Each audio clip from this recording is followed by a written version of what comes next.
పెళ్లి గండం. నూరు వరహాలు ఎదురు కట్నమిచ్చి పాపన్న కోసం పిల్లని ఖాయం చేసుకుంటే ఆమె ఎవరినో ప్రేమిస్తుందని తెలుసుకుని ఈ పరోపకారి పాపన్న ఆమె ప్రేమించిన అతనితో పెళ్లి చేసి కొంత ధనం కూడా ఇచ్చి ఇంటికి తిరిగి వస్తాడు. అయితే ఎంతో శ్రమపడి కుదిర్చిన సంబంధం కాస్త తప్పిపోయినందుకు పాపన్న తల్లి చాలా విచారించింది. ఆమెకు కొడుకు మీద కోపం కూడా వచ్చింది. నీకెప్పుడు ఇతరుల చింతే తప్ప నీ చింత లేకపోయే, అందుకే నీకెవ్వరు పిల్లనివ్వరు. ఆఖరుకు డబ్బు పోసి పిల్లను కొనుక్కుందామనుకుంటే ఆ పిల్ల ఇంకెవరినో ప్రేమించిందని పరోపకారం పేరుతో డబ్బును పిల్లను కూడా పోగొట్టుకుంటివి. ఎలారా నీతో అన్నదామె. అమ్మా, పరోపకారం కన్నా పెళ్ళి ఎక్కువ. ఒక్కనాటికి కాదు. పరోపకారార్థమిదం శరీరం అని మా గురువుగారు రోజు అనేవారు. కాకపోయినా కొనుక్కు తెచ్చుకున్న పెళ్ళాంతో ఏం సుఖపడతాను?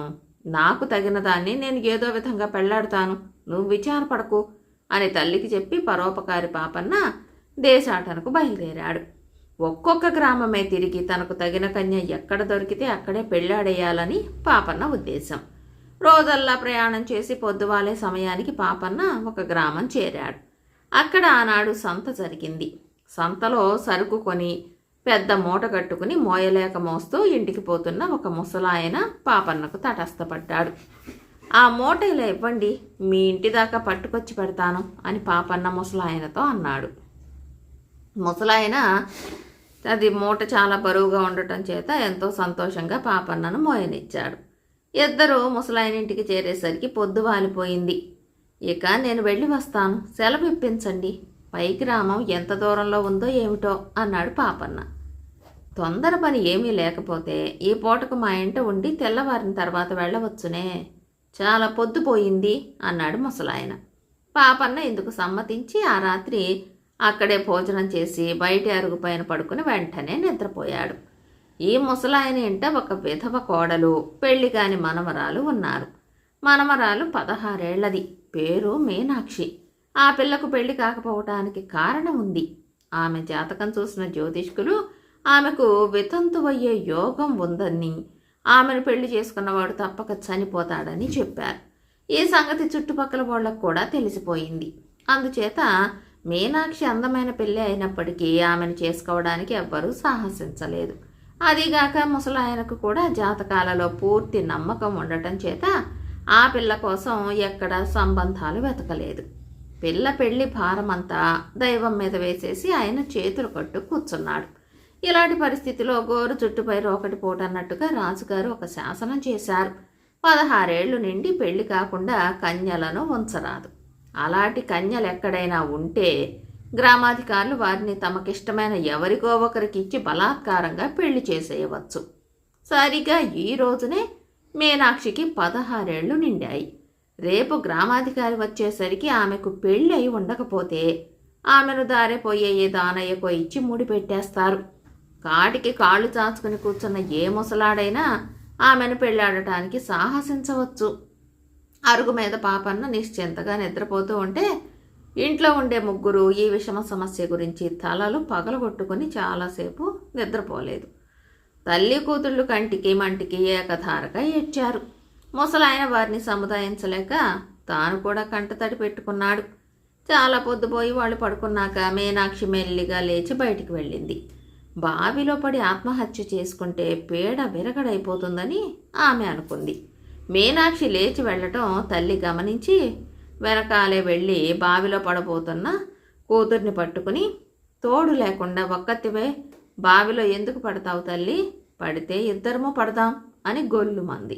వీళ్ళిద్దరూ ఏడుస్తూ మాట్లాడే మాటలకు పాపన్న కాస్త లేచి కూర్చున్నాడు. బావి దగ్గర 2 ఆడవాళ్లను చూశాడు. వాళ్ళు బావిలో దూకడానికి పోటీలు పడటం విన్నాడు. గబగబా అతను వాళ్ళ దగ్గరికి వెళ్ళి, బావిలోకి దిగాలంటే నేను దిగుతాను, మీ వల్ల ఏమవుతుంది, ఎంతకు బావిలో ఏమన్నా పడిపోయిందా ఏమిటి అని అడిగాడు. ఏసరికి ముసలాయన కూడా లేచి బయటకు వచ్చాడు. ఆయన పాపన్నతో తమకు వచ్చి పడిన సమస్య గురించి వివరంగా చెప్పి, నాయనా, మాకు వచ్చి పడిన కష్టం ఒకరు ఆర్చేది తీర్చేది కాదు అన్నాడు. ఇందులో కష్టమేముందండి, కావలిస్తే నేను మరొక పూట మీ ఇంటనే ఉంటాను.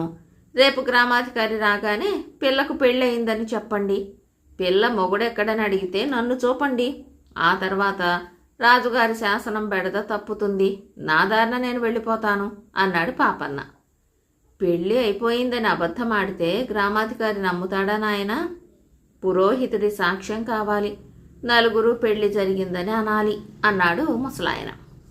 పాపన్న కొంచెం ఆలోచించి, అలా అయితే పెళ్లి తంతు జరిపించండి. నేనసలు గ్రామాల వెంట బయలుదేరిందే పెళ్లి కోసం. నా పని మీ పని కూడా వనగూడినట్టవుతుంది అన్నాడు. పిల్ల జాతకంలో దోషం ఉంది నాయనా. దాన్ని చేసుకున్నవాడు వెంటనే చనిపోతాడని మా ఊరి జ్యోతిష్కుడు బల్లగుద్ది చెప్పాడు అన్నాడు ముసలాయన. మీనాక్షి కూడా వద్దు వద్దు, నన్ను చేసుకుంటే ఆయన చచ్చిపోతారు అన్నది.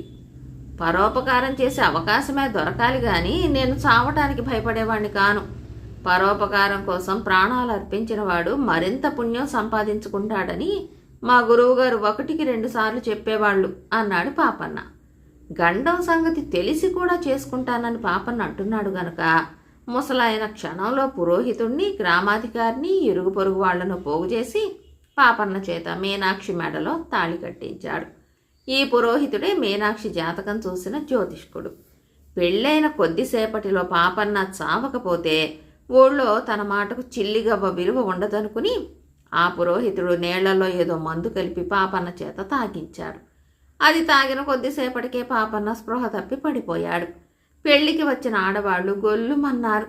గ్రామాధికారి, తక్కిన పెళ్లి పెద్దలు కంగారు పడిపోయారు. నాకు మొదటనే తెలుసు, విధిని ఎవరు తప్పించగలరు? నిక్షేపం లాంటి కుర్రవాడు, ఏ ఊరువాడో ఏమో, పాపం నిష్కారణంగా ప్రాణం మీదకి తెచ్చుకున్నాడు అన్నాడు పురోహితుడు.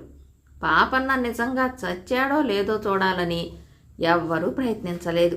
జ్యోతిషంలో వారికి గల నమ్మకం అటువంటిది. పాపన్నను శ్మశానానికి తీసుకుపోవడానికి ఏర్పాట్లన్నీ జరిగాయి. అతనికి స్నానం కూడా చేయించారు. ఆ సమయంలో పాపన్న ఒక్క దగ్గు దగ్గి వాంతి చేసుకుని కళ్ళు తెరిచి లేచి కూర్చుని, ఏమిటి, ఏం జరిగింది అన్నాడు. అతని శరీరం దృఢమైనది. పురోహితుడు ఇచ్చిన మందు అతనిపైన ఎక్కువసేపు పనిచేయలేదు. కానీ పురోహితుడు తన పీక మీదకి వచ్చిందని తెలుసుకుని మాట ఫిరాయించేసి అక్కడ ఉన్న వాళ్లతో, అసలేం జరిగిందో చెబుతాను వినండి. ఈ అబ్బాయి మొహం చూస్తూనే దీర్ఘాయువని పసిగట్టేశాను. కానీ అమ్మాయి జాతకంలో ఉండే పీడ పోవటానికి గాను అపాయం లేని మందు ఒకటి నీటిలో కలిపి అబ్బాయి చేత తాగించాను.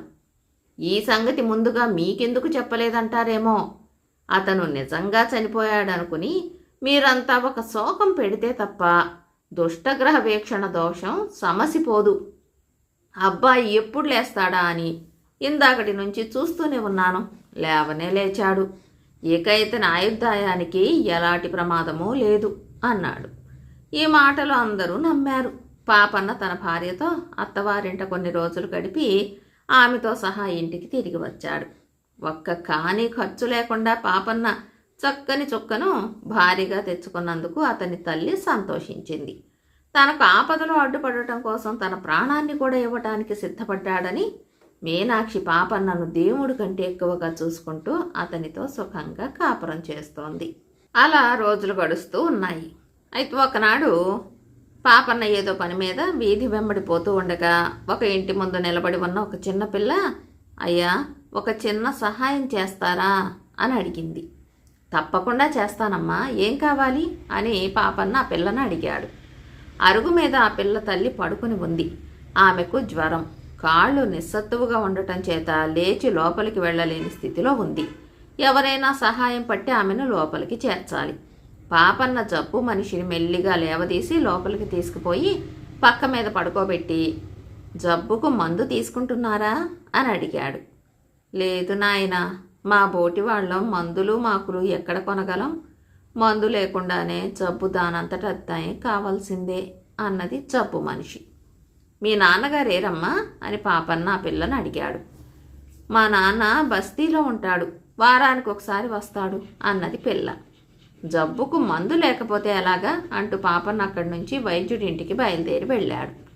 ఆ గ్రామానికి ఆయన ఒక్కడే వైద్యుడు. వైద్యుడింటి తలుపు మూసి ఉంది. పాపన్న తలుపు తట్టిన మీదట కుర్రవాడకుడు తలుపు తెరిచి, ఏం కావాలి అని అడిగాడు. వైద్యుడు గారు అని పాపన్న అంటూ ఉండగానే ఆ కుర్రవాడు చెయ్యి ముందుకు చాచాడు. ఆ అభినయం అర్థం కాక పాపన్న ఏం కావాలి అని అడిగాడు. మీకు తెలీదా? వైద్యుడు గారిని చూడాలంటే నా చేతిలో ఒక పావలా పెట్టాలి, ఆయనతో మాట్లాడాలంటే మరో పావలా ఇవ్వాలి, మందు కూడా కావాలంటే మరి 2 పావలాలు అన్నాడా కుర్రవాడు. పాపన్న కుర్రవాడి చేతిలో ఒక పావలా పెట్టి లోపలికి ప్రవేశించాడు. అతన్ని చూడగానే వైద్యుడు చెయ్యి చాచాడు. పాపన్న ఆయన చేతిలో ఇంకో పావలా పెట్టాడు. పాపన్న చెప్పినదంతా విని వైద్యుడు, నేను వచ్చి రోగిని చూడాలంటే 8 పావలాలు ఇవ్వవలసి ఉంటుంది అన్నాడు.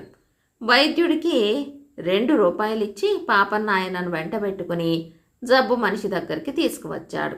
వైద్యుడు రోగిని పరీక్షించి ఆమెకు ఏదో భస్మము, కషాయపు దినుసులు పైపోతా ఇచ్చి వాటికన్నిటికీ డబ్బు పుచ్చుకుని పథ్యపానాలు చెప్పి వెళ్ళిపోయాడు. జబ్బు మనిషి పాపన్నతో, జబ్బు నయం కాక అలాగే ఉంటుందా నాయన? డబ్బు గల వాళ్ళు తప్ప ఈ వైద్యుణ్ణి భరించలేరు. ఆ సంగతి ఊళ్ళో అందరికీ తెలుసు. ఎందుకు వృధాగా డబ్బు ఖర్చు చేసుకుంటావు అన్నది. అదేమిటమ్మా, జబ్బుకు మందు పడి తీరాలి, అయ్యే ఖర్చేదో నేనిచ్చుకుంటానులే అని పాపన్న తాను దగ్గరే ఉండి కషాయం తయారు చేయించి రోగి చేత తాగించి ఆ పని పూర్తయినాక తన ఇంటికి వెళ్ళిపోయాడు. తర్వాత పాపన్న తన భార్య మీనాక్షిని తీసుకువచ్చి రోగికి శుశ్రూష చేయటానికి ఏర్పాటు చేశాడు. మళ్ళీ 2 సార్లు వచ్చి రోగిని చూసిన వైద్యుడు, పాపన్న, అతని భార్య రోగిని గురించి తీసుకునే శ్రద్ధ చూసి, నీకు ఈ రోగికి ఏమిటి సంబంధం అని అడిగాడు. ఆవిడ మనిషి, నేను మనిషిని, అంతకు మించి సంబంధమేమీ లేదు అన్నాడు పాపన్న. పాపన్న అతని భార్య అమాయకులని, వాళ్ళు ఊళ్ళో వాళ్ళ కోసం తమ ధనమంతా ఇలాగే తగలేసుకుంటారని వైద్యుడు అనుకున్నాడు. 4 రోజులలో రోగికి వ్యాధి నిమ్మళించింది. ఈ సంగతి చెప్పి పథ్యం మార్పులేమైనా ఉంటే తెలుసుకుందామని పాపన్న వైద్యుడింటికి వెళ్ళాడు. వైద్యుడు తన ఇంటి వద్ద విచారంగా కూర్చుని ఉన్నాడు. ఏమండి అలా దిగులుగా ఉన్నారు అని పాపన్న ఆయన్ని అడిగాడు. ఈ ఊరు వాళ్ళంతా వట్టి పాపిష్టి వాళ్ళు, చిన్న మెత్తు సహాయం చెయ్యరు, మందుకు మాత్రం వస్తారు అన్నాడు వైద్యుడు. ఏం సహాయం కావాలో చెప్పండి, నేను చేస్తాను అన్నాడు పాపన్న. నీవేం సహాయం చేస్తావు? ఆవును మోసుకుపోవాలి, మోస్తావా అని అడిగాడు వైద్యుడు. సాధ్యమైతే మోస్తాను, అసలు సంగతి ఏమిటి? ఆవెక్కడుంది అంటూ పాపన్న పైబట్ట తీసి నడుముకు బిగించాడు. జరిగిందేమిటంటే వైద్యుడి ఆవు ఇంటి పక్కన గడ్డి మేస్తూ పక్కన ఉన్న పల్లంలో పడిపోయింది. ముందు కాళ్లకు బాగా దెబ్బ తగిలింది. దాన్ని పక్క గ్రామంలో ఉండే పశువుల వైద్యుడి దగ్గరికి చేర్చాలి. అది లేచి నిలబడలేదు కనుక దాన్ని ఎవరన్నా మోసుకుపోవాలి. ఆవును మోయటానికి రమ్మని వైద్యుడు ఊళ్ళో వాళ్ళని పిలిచాడు. డబ్బిస్తామన్నా ఒక్కరూ రాలేదు. ఈ విషయమంతా విని పాపన్న వైద్యుడితో, ఆవును మోసుకుపోయే పని నేను చూస్తాను, మీరేమి విచారపడకండి అని చెప్పి తన భార్య మీనాక్షిని పిలుచుకువచ్చాడు. ఆవును వెదురుగడల చట్టం పైన పడుకోబెట్టి దాన్ని పాపన్న మీనాక్షి కలిసి ఎత్త ప్రయత్నించారు. మీరు కూడా ఒక చెయ్యి వేయండి అన్నాడు పాపన్న. నేనా అని వైద్యుడు దిక్కులు చూశాడు, కానీ సహాయం వెళ్ళలేదు. పాపన్న మీనాక్షి కలిసి అమిత ప్రయాసతో ఎలాగో ఆవును పశువుల పాకు నుంచి బయటికి తెచ్చారు. బయట కొందరు నిలబడి జరిగేదంతా చూస్తున్నారు. వారిప్పుడు ముందుకు వచ్చి, పాపన్న గారు మీరుండండి, మీ బదులు మేమే మోస్తాం. ఈ వైద్యుడి గారి కోసమో ఆయన ఇచ్చే డబ్బు కోసమో అయితే మొయ్యం గాని మీరు శ్రమ పడుతుంటే చూస్తూ ఊరుకుంటామా అన్నారు. వాళ్ళు ఆవును పొరుగురు పట్టుకుపోయి పశువుల వైద్యుడి చేత దానికి చికిత్స చేయించి మళ్ళీ తీసుకొచ్చారు. వైద్యుడు వాళ్ళకి డబ్బు ఇవ్వపోయాడు, కానీ వాళ్ళు తీసుకోక, అయ్యా డబ్బే ప్రధానం కాదు, ఊరికింత ఉపకారం చేయటం నేర్చుకోండి, అంతే చాలు అన్నారు. ఆ తర్వాత ఆ వైద్యుడిలో చాలా మార్పు అయితే వచ్చింది. కొన్నాళ్ళ తర్వాత పాపన్న భార్య గర్భవతిగా ఉంది. ఆమెను పురిటికి పుట్టింటి దగ్గర దిగబెట్టి పాపన్న తన గ్రామానికి వెళుతూ ఉండగా అతనికి ఒక పూరి గుడిసెలో నుంచి, ఓరి భగవంతుడా, నాకు దిక్కులేని చావు రాసి పెట్టావా అని ఎవరో ఆక్రోశించటం వినిపించింది. పాపన్న వెంటనే ఆ గుడిసెలోకి ప్రవేశించి చూశాడు. ఒక పండు మొసలి కుక్కి మంచంలో పడుకుని ఆరాటపడుతున్నాడు. బాబు, ఏమిటి మీకు వచ్చిన బాధ అని పాపన్న వృద్ధుడిని అడిగాడు. ఎవరవో నాయనా, దేవుడల్లే వచ్చావు, నా కాలం తీరిపోయింది, కన్ను మూసేలోగా నా కొడుకును ఒక్కసారి చూడాలనుంది అన్నాడు వృద్ధుడు. మీ కొడుకు కాకపోతే నేనున్నాను, ఏం కావాలో చెప్పండి, మీకసలు జబ్బేమిటి అని పాపన్న అడిగాడు. వయస్సు తప్ప నాకు వేరే జబ్బేమీ లేదు. ఆకలిగా ఉన్నది, దాహమవుతున్నది, కాసిని నీళ్ళివ్వు, చచ్చిపోతున్నానని విచారం ఏమీ లేదు కానీ నా కొడుకును ఒక్కసారి చూడాలి, అది ముఖ్యం అన్నాడు వృద్ధుడు ఆయాసపడుతూ. పాపన్న గుడిసంతా కలయ చూశాడు. ఎక్కడా చుక్క నీరు లేదు, తినటానికి మొదలే లేదు. అతను చప్పున గ్రామంలోకి వెళ్ళి 4 ఇళ్లలోనూ అడిగి వృద్ధుడికింత భోజనము, కొండతో నీరు తెచ్చాడు. ఆ తిండి తిని నీళ్లు తాగి వృద్ధుడు కొంచెం తేరుకున్నాడు. నాయనా, ఈ జన్మలో కాకపోతేనే ఏ జన్మలోనో నాకు కొడుకువే అయి ఉంటావు. నా కొడుకును కూడా తీసుకువచ్చావా, నీకు జన్మ జన్మలకు రుణపడి ఉంటాను.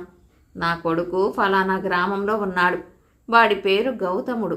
నేను ఈ గ్రామంలో ఉన్నానని, ఇంకో వారం 10 రోజుల కంటే బతకనని, చచ్చేలోగా వాణ్ణి ఒక్కసారి తప్పకుండా చూడాలని కోరుతున్నానని చెప్పి ఎలాగైనా తీసుకురావాలి అన్నాడు వృద్ధుడు. పాపన్న ఆ వృద్ధుడికి 2 రోజుల పాటు సరిపోయే తిండి నీరు ఏర్పాటు చేసి ఆయన చెప్పిన గ్రామానికి వెళ్ళాడు. అక్కడ అతనికి గౌతముడు దొరికాడు. మీ తండ్రి గారు ఫలానా గ్రామంలో అవసాన దశలో ఉన్నారు, చూసే దిక్కులేదు, బిచ్చమెత్తుకుని జీవిస్తున్నారు. ఇప్పుడు మంచాన పడి మిమ్మల్ని చూడాలంటున్నారు. మీరు వచ్చి ఆయనను ఈ 4 రోజులు కనిపెట్టి ఉండి మీ కర్తవ్యం మీరు నెరవేర్చండి అని పాపన్న గౌతముడికి చెప్పాడు. గౌతముడి మాటలు విని చేదరించుకుని, చిచ్చి, ఆ బిచ్చగాడెవడో నా తండ్రి అంటావేమిటి? నా తండ్రి ఏనాడో పోయి ఉంటాడు, ఆయన కనిపించకుండా పోయి 30 ఏళ్ళయింది అన్నాడు. కాని పాపన్న అతన్ని వదలక రావాల్సిందని నిర్బంధించాడు. 4 కూడారు. వారిలో ఒక పెద్ద మనిషి, వెళ్ళి చూసి రాకూడదటయ్యా, ఒకవేళ మీ తండ్రి ఇంతకాలము బతికే ఉన్నాడేమో. ఈ పెద్ద మనిషి ఈ వార్త చెప్పడానికి నిన్ను వెతుక్కుంటూ వస్తే మొండితనం చేస్తావేమిటి అని గౌతముణ్ణి మందలించారు. గౌతముడు అయిష్టంగా పాపన్న వెంట బయలుదేరి వృద్ధుడున్న చోటికి వచ్చాడు.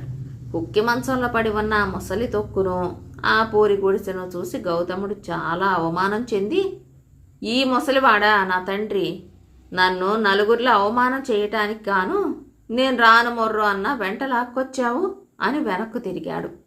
ఒరే నాయనా గౌతమా, నేనేరా నీ తండ్రిని, రారా, ఒక్క మాట చెప్పాలిరా అని వృద్ధుడు కేకలు పెట్టాడు. కాని గౌతముడు వినిపించుకోకుండా వెళ్ళిపోయాడు. కేకలు పెట్టిన ఆయాసంలో లేచిన ముసలివాడు కాస్త మళ్ళీ వెనక్కు పడిపోయాడు. పాపన్న ఆయనకు ఉపచారాలు చేస్తూ ఆ గుడిసెలోనే ఉండిపోయాడు.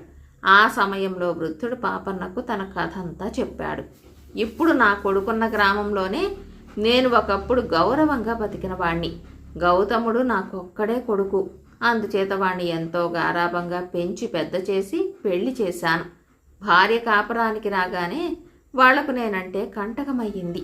ఇద్దరూ కలిసి నన్ను అనరాని మాటలని బయటికి తరిమేశారు. నేను దూరదేశం వెళ్ళి ఒక జమీందారు దగ్గర కొలువు కుదిరి పని చేస్తూ పొట్ట పోసుకుంటూ చాలా ఏళ్లు గడిపాను. తర్వాత జమీందారు చనిపోతూ నాకు ఒక బిందెలో 1000 బంగారు కాసులు పోసి ఇచ్చారు. దానితో నేను ఈ ఊరు వచ్చి ఈ ఇంటి పెరడులో ఆ బిందెను పాతిపెట్టి భిక్షాటనతో పొట్ట పోసుకుంటూ వచ్చాను. జరిగిన దానికి నా కొడుకు పశ్చాత్తాపపడి నన్ను ఆదరిస్తాడని, అప్పుడు వాడికి ఆ బంగారు కాసులు ఇచ్చేద్దామని కలలు కన్నాను. వాడు నన్ను ఒక్కసారి నోరారా నాన్నా అని పిలిచి ఉంటే ఆ బంగారం అంతా వాడికి ఇచ్చే ఉందును. కానీ వాడికి అది ప్రాప్తం లేదు. ఈ జన్మకు కూడా నీవే నా కొడుకువు, అందుచేత ఆ బిందె నీవే తీసుకో. నేను కళ్ళు మోయగానే ఆ బంగారంలో కొంత నాకు ఉత్తర క్రియలకు ఖర్చు పెట్టి మిగిలింది నీవే ఉంచుకో. ఆయన చెప్పిన గుర్తులను బట్టి పాపన్న పెరట్లో తవ్వించి బిందె పైకి తీయించాడు. తర్వాత 2 రోజులకు వృద్ధుడు కన్ను మూశాడు. పాపన్న ఆయనకు శాస్త్రోక్తంగా ఉత్తర క్రియలు జరిపించాడు. ఈలోపుగా ఈ బంగారం వార్త అన్ని గ్రామాలకు కార్చిచ్చులాగా వ్యాపించింది. ఎవరో బిచ్చగాడు 1000 బంగారు కాసులు దాచి ఉంచి దారేపోయేవాడికి ఇచ్చేశాడన్న వార్త గౌతముడి దాకా వెళ్ళింది. అతను భార్యతో సహా బయలుదేరి వచ్చేసరికి పాపన్న 10వ రోజు సమారాధన చేస్తున్నాడు. చుట్టుపక్కల గ్రామాల నుంచి ఎందరో బ్రాహ్మణులు వచ్చి భోజనాలు చేశారు. ఒక్కొక్కరికి ఒక్కొక్క బంగారు కాసు తాంబూలంలో పెట్టి ఇస్తున్నాడు పాపన్న. పాపన్న గౌతముణ్ణి అతని భార్యను చూసి, మీరిప్పుడు వచ్చారా? ముందు భోజనం చెయ్యండి అన్నాడు. భోజనం పెట్టించి వారికి తాంబూలాలు ఇచ్చాడు. గౌతముడు పాపన్నతో, నేను ఇక్కడ నుండి వెళ్ళిపోయిన తర్వాత ఆ ముసలివాడు నా తండ్రేనని రూఢిగా తెలిసింది. ఆయన బంగారు కాసుల బిందె ఏదో దాచాడట. ఏది?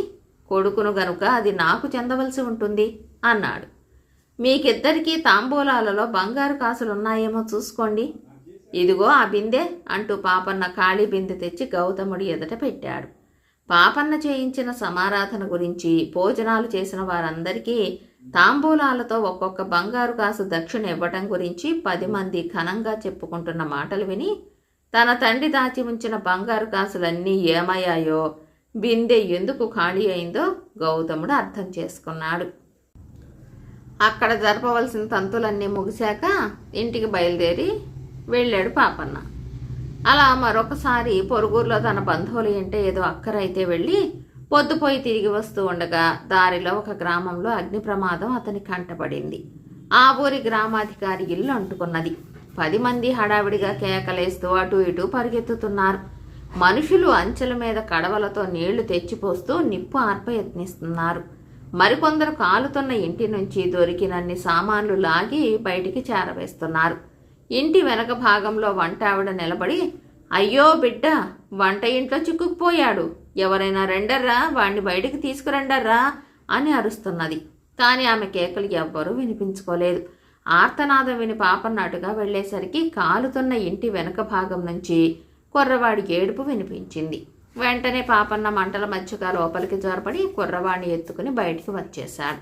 అతను బయటికి అడుగుపెట్టిన మరుక్షణమే గ్రామాధికారి నౌకరొకడు పాపన్న చేతిలో నుంచి కుర్రాన్ని ఎగరేసుకుని తీసుకుపోయి ఇంటి ముందు నిలబడి ఉన్న తన యజమానికి చూపించి, బాబు, అబ్బాయి గారు వంట ఇంటో మంటల మధ్య చిక్కుకుపోతే బయటికి తెచ్చాను.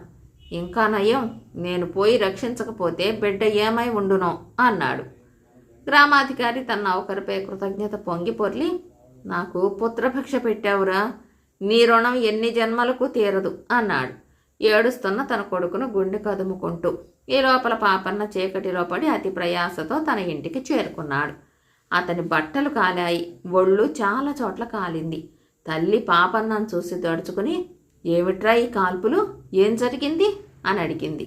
పాపన్న జరిగినదంతా తన తల్లికి చెప్పాడు. లేనిపోని వాటికన్నిటికీ సిద్ధమవుతావు దేనికిరా అని తల్లి తన కొడుకును గట్టిగా మందలించింది. పరోపకారార్థమిదం శరీరం అని గురువుగారు చెప్పారమ్మా అని పాపన్న గొణుగుతూ తన చొక్కా విప్పాడు. ఆ చొక్కా నుంచి ఏదో బరువుగా కింద పడింది. చూస్తే బంగారు మొలతాడు, గ్రామాధికారి కొడుకుది. అది ఊడి పాపన్న చొక్కాకు తగులుకుంది. అగ్ని ప్రమాదం గొడవలో పాపన్న దాన్ని గమనించనే లేదు. తన గాయాలకు మందు రాయి వచ్చిన తల్లితో పాపన్న, దీన్ని భద్రంగా ఉంచు, వాళ్లకు తిరిగివ్వాలి అన్నాడు. కానీ ఆ బంగారు మొలతాడు గ్రామాధికారికి వెంటనే తిరిగి ఇవ్వటం పడలేదు.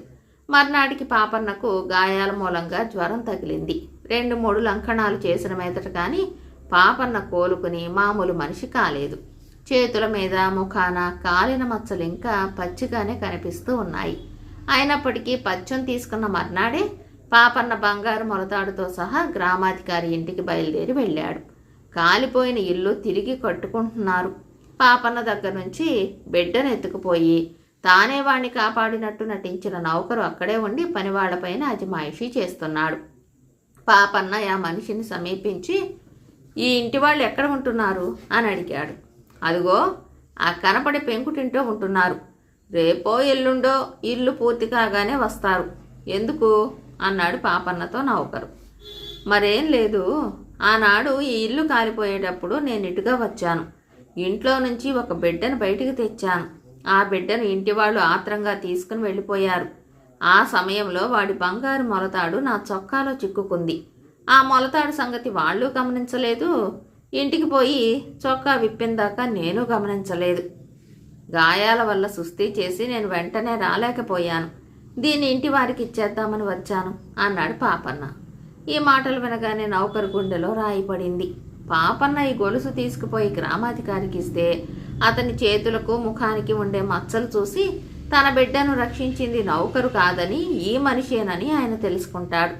ఆయనలో కూడా నౌకరుకు మంచి బహుమతి ఇచ్చి ఉన్నాడు. ఇప్పుడు అంతకన్నా మంచి శిక్ష పడుతుంది. అందుచేత నౌకరు, దాన్ని నాకివ్వండి, నేను వారి మనిషినే అన్నాడు. ఎందుకులే, ఇంత దూరం వచ్చి నేనే ఇస్తాను, బంగారు వస్తువు కూడాను అన్నాడు పాపన్న. నౌకరు పాపన్నను అవతలకు తీసుకుపోయి, బాబు, నన్ను తమరు కాపాడాలి, నేనే బిడ్డను రక్షించినట్టు చెప్పి మా యజమాని దగ్గర బహుమానం కూడా పుచ్చుకున్నాను. ఆ మొలతాడు కావలిస్తే మీరే ఉంచుకోండి, లేదా నాకు ఇవ్వండి, నేను వారికి ఏదో విధంగా అందజేస్తాను, అంతేగాని మీరుగా దీన్ని ఇవ్వవద్దు, మీ కాళ్ళు పట్టుకుంటాను అన్నాడు. అతని స్థితి చూసి జాలిపడి పాపన్న బంగారు మొలతాడు అతనికి ఇచ్చి ఇంటికి తిరిగి వచ్చాడు. నౌకరు దాన్ని తన యజమానికి ఎలా తిరిగి ఇవ్వాలో తెలియక కంసాలి వద్దకు తీసుకుపోయి కరిగించమన్నాడు. దురదృష్టవశాత్తు ఆ మొలతాడు చేసింది ఆ కంసాలే. అందుచేత అతను మొలతాడు చూస్తూనే ఫలానా వారిదని గుర్తించి గ్రామాధికారికి కబురు చేసి, బాబు, దీన్ని కరిగించమని మీ నౌకరు చేత పంపారా అని అడిగాడు. ఆ మొలతాడు పోయిందని అప్పుడే అందరూ కనుక్కున్నారు. కానీ బిడ్డ ప్రాణం దక్కిందన్న తృప్తిలో వెధవ మొలతాడు పోతే పోయిందిలే అనుకున్నారు. తనకు పుత్రభిక్ష పెట్టాడనుకున్న తన నౌకరే మొలతాడు కాజేసి ఇంతకాలము తన దగ్గర దాచుకున్నాడని తెలిసి గ్రామాధికారి మండిపడ్డాడు. నౌకర్ను నిలవదీసి అడిగితే నిజం బయటపడింది. బిడ్డను మంటల నుంచి రక్షించిన వాడు నౌకరు కాదు, పక్క ఊరిలో ఉండే పాపన్న. గ్రామాధికారి తన నౌకర్ను పనిలో నుంచి తొలగించి పాపన్న ఇంటికి వచ్చి తన బిడ్డని కాపాడినందుకు కృతజ్ఞత తెలుపుకుని పాపన్న వద్దంటున్నా వినకుండా పాపన్నకు, అతని తల్లికి, అతని భార్యకు మంచి మంచి బట్టలు, ఇతర కానుకలు ఇచ్చి వెళ్ళిపోయాడు. ఇదంతా జరుగుతూ ఉన్నప్పుడే పాపన్న భార్య మీనాక్షి పుట్టింట మగ పిల్లవాడిని ప్రసవించింది. పాపన్న బండి తోలుకుని అత్తవారింటికి వెళ్ళి పిల్లవాడికి జాతకర్మ, నామకరణము చేసి మంచి రోజు చూసి భార్య బిడ్డలతో తని బండిలోనే స్వగ్రామానికి బయలుదేరాడు. వాళ్ళు చీకటి పడేసరికి ఒక బస్తీ చేరుకున్నారు. అక్కడే 1-2 రోజులుండి కావలసిన వస్తు సామాగ్రి కొనుక్కుందామన్నది మీనాక్షి. వాళ్ళొక సత్రంలో దిగి అందులో ఖాళీగా ఉన్న గది ఒకటి తీసుకున్నారు. చీకటిలో పాపన్న సత్రం ముందున్న బావి వద్దకు వెళ్ళి చేతులు కాళ్ళు కడుక్కుంటూ ఉండగా ఎవరో పరిగెత్తుకుంటూ వచ్చి బావికి కొద్ది దూరంలో పడిపోయాడు. అతని భుజాన ఉన్న మూట కింద పడింది. పాపన్న మనిషిని లేవదీసి పడిపోయిన మూట చేత పట్టుకుని సత్రం గదిలోకి తీసుకుపోయాడు. ఆ మనిషి మోకాళ్ళు, మోచేతులు డోక్కుపోయి గాయాలయ్యాయి. ఎవరు నువ్వు? ఈ గాయాలేమిటి? ఎందుకలా పరిగెత్తుకుంటూ వచ్చావు? నీకు వచ్చిన భయం ఏమిటి అని పాపన్న ఆ మనిషిని అడిగాడు. అందుకతను, నేను ఈ బియ్యం కొనుక్కుని వస్తూ ఉండగా రక్షక భటులు దొంగ దొంగ అని కేకలేస్తూ నా వెంట పడ్డారు. వారేం చేసిపోతారోనని సత్తువ కొద్దీ పరిగెత్తాను. 2 చోట్ల పడిపోవటం వల్ల మోకాళ్ళు, మోచేతులు గాయపడ్డాయి. మా ఇల్లు ఎంతో దూరం లేదు, కానీ ఇంటికి పోతే ఆ రక్షక భటులు నా భార్యను, పిల్లలను పీడిస్తారేమోనని ఇటుగా పరిగెత్తుకొచ్చాను. ఇక నడిచే శక్తి కూడా లేదు. ఉదయం నుంచి మా వాళ్లకు పచ్చి మంచినీళ్లు తప్ప మరో ఆహారం లేదు. వాళ్ళు ఈ బియ్యం కోసం ఎదురు చూస్తూ ఉంటారు. ఏం చేయను అని దీనంగా అన్నాడు. పాపన్న అతనితో, విచారించకు, కాసేపు ఇక్కడే విశ్రాంతి తీసుకో. నీ ఇల్లు గుర్తు చెప్పావంటే ఈ మూటను నేనే తీసుకుపోయి మీ ఇంట ఇచ్చి వస్తాను అన్నాడు. ఆ మనిషి దండం పెట్టి, ఆ పని చేసి పెట్టండి బాబు, మీకు పుణ్యం ఉంటుంది అన్నాడు. అతను తన ఇంటికి దారి, గుర్తులు చెప్పాడు. పాపన్న మీనాక్షిని అవతలికి పిలిచి, ఆ మనిషి గాయాలకు కాస్త నూనె రాచి పసుపు అద్దు. అతని కోసం ఎవరన్నా వస్తే అతని సంగతి మాత్రం చెప్పకు. అతనెవరంటే మా మనిషి అని చెప్పు అని రహస్యంగా చెప్పాడు. తర్వాత అతను మూట తీసుకుని ఆ మనిషి చెప్పిన ఇంటికి బయలుదేరాడు. అతను బయలుదేరిన కొద్దిసేపటికే రక్షక భటులు అటుగా వచ్చి వసారాలో నిలబడి ఉన్న మీనాక్షిని, ఇటుగా ఎవరైనా ఎర్రని మూట పట్టుకుని పరిగెత్తుకుంటూ వచ్చారా అని అడిగారు. ఎవరూ రాలేదు అన్నది మీనాక్షి. భటులు గదిలోకి తొంగి చూశారు. ఎర్రమూట ఎక్కడా కనిపించలేదు, కానీ పైబట్ట ముసుగు తన్ని గదిలో ఒక పక్కగా పడుకుని ఉన్న మనిషి కనిపించాడు. ఆ మనిషి ఎవరు అని రక్షక భటులు ఆమెను అడిగారు. మా మనిషే, ఒంట్లో బాగా లేదు అన్నది మీనాక్షి. వాళ్ళు వెళ్ళిపోయారు. కానీ అదే సమయంలో మరి 2 రక్షక భటులకు పాపన్న దొరికాడు. వాళ్ళు మూటను గుర్తించి పాపన్నే దొంగ అనుకుని అతన్ని మూటతో సహా మూటను పోగొట్టుకున్న వాడి దగ్గరికి తీసుకుపోయారు. ఆ మనిషి తన మూటను గుర్తించాడు, కానీ పాపన్నను గుర్తించలేదు. తన బియ్యం మూటను మస్క చీకట్లో ఎవరు కాజేసింది ఆ మనిషి చూడనైనా లేదు. ఎందుకు చేశావి దొంగతనం అని పాపన్నను రక్షక భటులు అడిగారు. నేనే దొంగతనము చేయలేదు అన్నాడు పాపన్న. చేసినది కాక అబద్ధాలు కూడా ఆడతావా అంటూ రక్షక భటులు పాపన్నను తన్ని సావడికి తీసుకుపోయారు. దారిలో జనం పోగయ్యారు. వారిలో ఒకడు, ఈ మనిషి చీకటి పడే వేళ సత్రంలో దిగిన మనిషి కాడు అన్నారు. రక్షక భటులు పాపన్నను సత్రంలో బస చేశావా అని అడిగారు. లేదని పాపన్న తల అడ్డంగా ఆడించాడు. తనను దొంగ అని పట్టుకున్నారన్న విచారం అతన్ని బాధించలేదు కానీ పొద్దుటి నుంచి మాడుతున్న వాళ్లకు బియ్యం మూట అందించలేకపోయానే అన్న బాధ అతన్ని పట్టుకుంది. రక్షక భటులు సావడికి తీసుకుపోయే దారిలో సత్రం దగ్గరికి వచ్చి వసారాలో నిలబడిన మీనాక్షిని చూసి పాపన్నను చూపి, ఈ మనిషి తెలుసునా అని అడిగారు. దొంగ అని పట్టుకున్న వాళ్ళు మీరు చేసేదేదో చేసుకుపోక కనిపించిన వారినెల్లా ఆరాలు అడుగుతారెందుకు అన్నాడు పాపన్న చిరాకుగా. పాపన్న రక్షక భటుల వశంలో ఉండటం చూసి గతుక్కుమన్న మీనాక్షి భర్త హృదయం కనిపెట్టి నిబ్బరంగా, ఆయనెవరో నాకు తెలియదు అంది. రక్షక భటులు పాపన్నతో ముందుకు సాగారు. ఇదంతా గమనిస్తున్న అసలు దొంగ లోపల నుంచి బయటికి వచ్చాడు. మీనాక్షి అతనితో, మధ్య నువ్వెక్కడికి, అసలే ఒంట్లో బాగాలేని మనిషివి అన్నది. తల్లి, నీవు నీ భర్త మనుషులు కారు, దేవతలు. నేనే దొంగను. పెళ్ళాం పిల్లలు ఆకలికి మాడుతుంటే చూడలేక దొంగతనానికి పాల్పడ్డాను. కానీ నా బదులు నీ భర్త వంటి వాడికి శిక్ష పడినిస్తానా? అంత నీచుణ్ణి కాను అంటూ ఆ మనిషి కూడా సావడి దగ్గరికి బయలుదేరాడు. కొత్వాలు పాపన్నను చూసి, ఎవరు నీవు? నీ పేరేమిటి, ఊరేమిటి, ఎందుకు దొంగతనం చేశావు అని అడిగాడు. అయ్యా, నేను దొంగను కానని చెబితే మీ భటులు నమ్మలేదు. వారికి దొంగిలించిన సరుకు దొరికింది, నేను దొరికాను. ఎవరినో ఒకరిని శిక్షించటం మీ కర్తవ్యమైతే నన్ను శిక్షించండి. మిగిలిన వివరాలన్నీ దేనికి అన్నాడు పాపన్న. ఇంతలో అసలు దొంగ వచ్చి, అయ్యా, ఆయనను విడవండి, దొంగతనం చేసిన వాణ్ణి నేను అన్నాడు. వీడెవడు అని కొత్వాలు రక్షక భటుల్ని అడిగాడు. తమకు తెలియదని వాళ్ళన్నారు. నువ్వు దొంగవైతే ఈ మనిషి ఎవరు అని కొత్వాలు అడిగాడు. ఏమో బాబు, నేను ఈ ఊళ్ళోనే పుట్టి పెరిగాను కానీ ఈ మనిషిని ఎన్నడూ చూడలేదు. ఈ ఊరివాడు కాడు అన్నాడు దొంగ. కొత్వాలు చిరాకుపడి, మీరిద్దరూ నా ముందు నుంచి పొండి అని కసిరి రక్షక భటులతో, దొంగ వచ్చి తనంతట తాను నేనే దొంగనని చెప్పుకోవలసి వస్తే ఇంకా మీరెందుకు అన్నాడు. రక్షక భటులు ఏమీ బదులు చెప్పలేకపోయారు.